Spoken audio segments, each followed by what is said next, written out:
ماہرین کا اندازہ ہے کہ سمندر کی تہہ میں موجود سونے کی مالیت $700 ٹریلین سے زیادہ ہے، لیکن اس کو سمندر سے نکالنے کی کوشش بڑے پیمانے پر ماحولیاتی نقصان کی وجہ بن سکتی ہے۔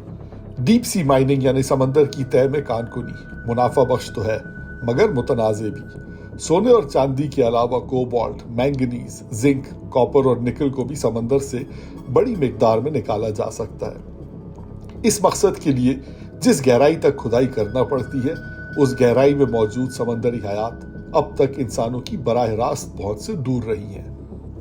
ماحولیاتی ماہرین نے اس خدشے کا اظہار کیا ہے کہ اگر سمندر کی ان گہرائیوں میں کان کنی کی گئی تو آبی ماحول کو شدید نقصان پہنچ سکتا ہے۔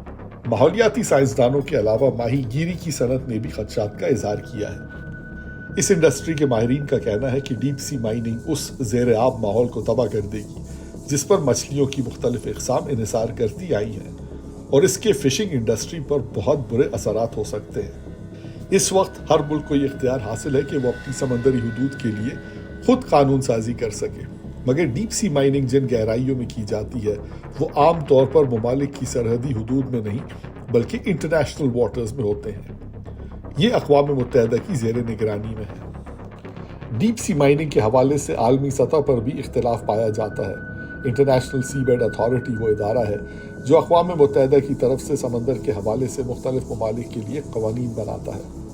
اس وقت جمیکا کے شہر کنگسٹن میں انٹرنیشنل سی بیڈ اتھارٹی کا 28واں اجلاس جاری ہے، اور زیر آب کان کنی کے حوالے سے ٹھوس بین الاقوامی قوانین اور پالیسی سازی پر بات کی جا رہی ہے، مگر بین الاقوامی ضابطوں کا مسئلہ سائنسدانوں کی میز پر آ کر پھنس جاتا ہے، کیونکہ گہرا سمندر ہمارے سیارے کا ایک ایسا حصہ ہے جس کے بارے میں سائنس کے پاس فی الحال بہت کم معلومات ہیں، اور جب تک کہ اسے بہتر انداز میں نہ سمجھ لیا جائے کسی بھی قسم کی پالیسی تشکیل دینا مشکل ہے۔